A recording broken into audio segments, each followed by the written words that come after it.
So friends, what we're going to do right now is I'm going to just show you the basics of testing your hot tub before you do anything else. This is what you do. This is AC voltage, that is a wavy line right there. Then there's a dotted line and a straight, which is DC, direct current. We're working on alternating current. You would check between the black and the red wire, and you're looking for, and I'm in industrial voltage, so you can see it's 209. In your case, it would be about 250, roughly. Then, if you go between red and white, it should be half of that voltage, which you see is 122.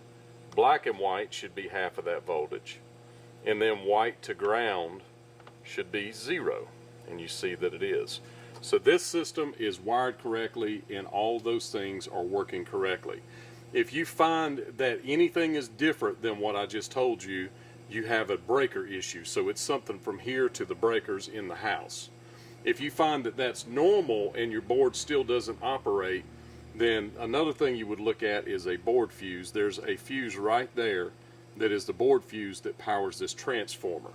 And so on these systems, if you just check straight across a fuse, you see it shows 0.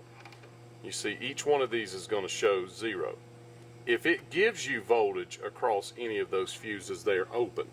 Another way you could check it is you flip it over here to ohms, where it's going to beep, and you check across it, and if it beeps, it's good.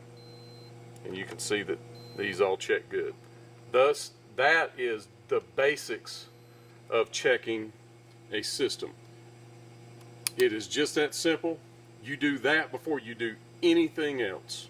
My website is Hot Tub Parts of America. Thank you so much for watching.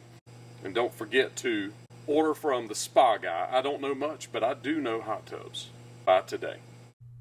And again, the Spa Guy saves the day. Thanks, Spa Guy. Your hot tub superhero.